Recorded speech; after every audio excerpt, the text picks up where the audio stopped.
आंखें बंद हैं, नेत्र बंद किए भगवान का स्मरण कर रहा है। भगवान समझ गए ये हृदय में दर्शन कर रहा है, नेत्र कैसे खोलेगा।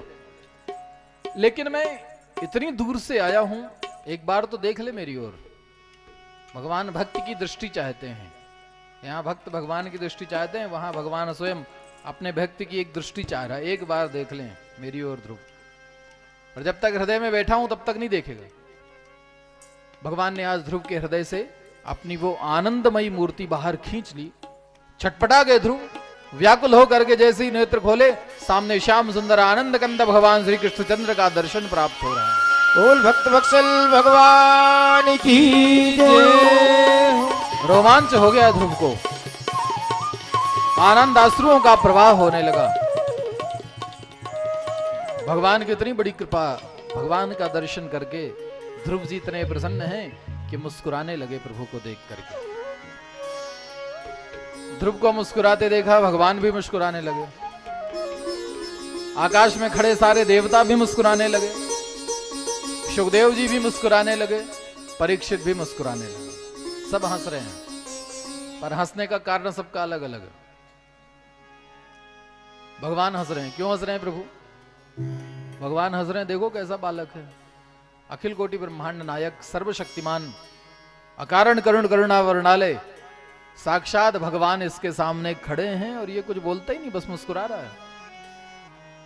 उसकी इस अबोधता को, इस अज्ञानता को देख करके भगवान मुस्कुराने लगे, हंसने लगे। भगवान को हंसते देखा तो ध्रुव जी भी हंसने लगे। मन ही मन कहा, प्रभु आप ये सोच रहे होगे कि मैं कुछ बोल क्यों नहीं रहा हूं। तो प्रभु मैं क्या बोलूं, कहीं पढ़ने लिखने गया नहीं, मुझे कुछ भी नहीं आता, क्या बोलूं मैं?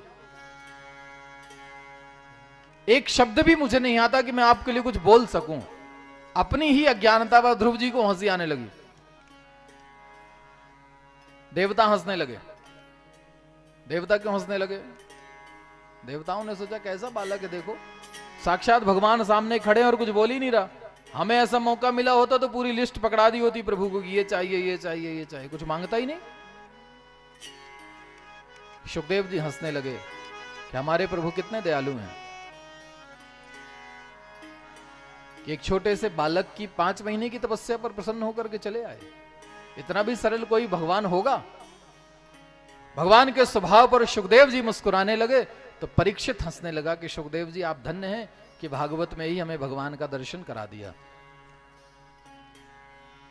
भगवान समझ गए ध्रुव कुछ बोलना चाहते हैं पर वाणी नहीं है उसके पास। मेरा पुत्र है, मुझे ही कृपा करनी पड़ेगी। अब छोटा सा बालक है, उसको दुलार करने का तरीका जानते हैं ना।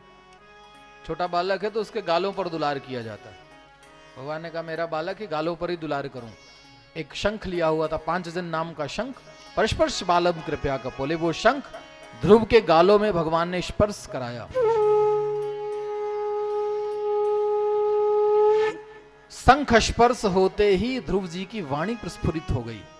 बहुत सुंदर श्लोकों में ध्रुव ने भगवान की स्तुति गाना शुरू कर दिया। प्रभु